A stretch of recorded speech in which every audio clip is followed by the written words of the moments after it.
Prime Target Episode 4 delivers twists, tension, and intrigue. But does it really respect its audience? While the show presents itself as a smart thriller, some plot points feel overly simplified. From Jane Torres's questionable decisions to Kapler's grand plan, we break down what works, what doesn't, and whether this show is underestimating its viewers. With a startling lack of self-awareness, the incredibly dull thriller Prime Target on Apple TV Center's episode, Kapler, on a ridiculously obvious plot point that made me laugh aloud when it was finally revealed as a last-minute cliffhanger. It's so hilarious that this show with apparently intelligent individuals believes we're all total fools. You haven't seen anything yet if you thought the last episode was dull. After Ed and Taylor found a lead that led them straight from Sofia to the Kapler Institute, we see Ed trying to sneak in and making a fool of himself, Andrea traveling to Baghdad to learn what happened to Sharon, and Taylor providing information to her boss, Jane Torres, so easily that you would think she is not involved in what is clearly a worldwide intelligence conspiracy. Andrea goes to the Wisdom House. Although the Baghdad subplot is clearly tied to the main story in important ways, it is astonishingly thin and cryptic, so we'll start with Andrea. Not that there is much to tell.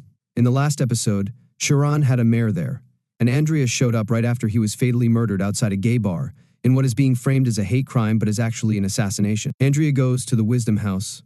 Although the Baghdad subplot is clearly tied to the main story in important ways, it is astonishingly thin and cryptic, so we'll start with Andrea. Not that there is much to tell. In the last episode, Sharon had a mare there, and Andrea showed up right after he was fatally murdered outside a gay bar, in what is being framed as a hate crime but is actually an assassination. However, Andrea is unaware of this, so she accepts Akram's claim that he is ill at face value in order to visit the magnificent House of Wisdom, which satisfies her intellectual curiosity to the point where Sharon's unexplained absence is ignored. She doesn't find out that Sharon has been slain until she gets back to her hotel. Akram plays dumb and advises Andrea to take a plane home because she has a lot to cope with after losing both her husband and her buddy. The fact that I'm not totally sure how much Prime Target expects us to believe that Sharon's death was a random hate crime and how much it expects us to trust Akram probably says a lot about the company. It goes without saying that we have absolutely no faith in Akram or the cover story, even though you would think that would be clear. Ed is the worst possible undercover agent. After giving it some thought, I'm confident that Ed Brooks is the worst person to work for at a covert math institute. He can't maintain appearances for even a minute without bringing attention to himself because he is so obstinate and harsh. His only choice is to play double agent, as he learns Malander did for 30 years, as the truth about what links his work to Sophia's and prime number theory to the House of Wisdom, and the NSA is evidently hidden away in the Institute's extensive digital archives. It is actively annoying to watch Ed prowl around and engage with people. He has so few redeeming qualities that it is hard to believe anyone thought it would be a good idea to base a show around him. His cover story about working on algebraic number theory is poorly thought out, his interactions with everyone are painfully insincere, and he clearly looks up sensitive topics.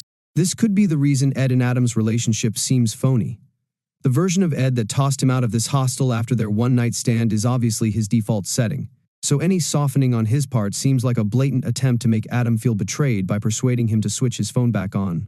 More agony, man. Come on. But to whom is it painful? No one gives a damn now. The Black Hat. All that is needed to break in is a tech specialist with access to U.S. intelligence, which Ed fortunately possesses, as their database contains all of Kapler's secrets and was created by a private security company working with the U.S. government. Isn't that lucky?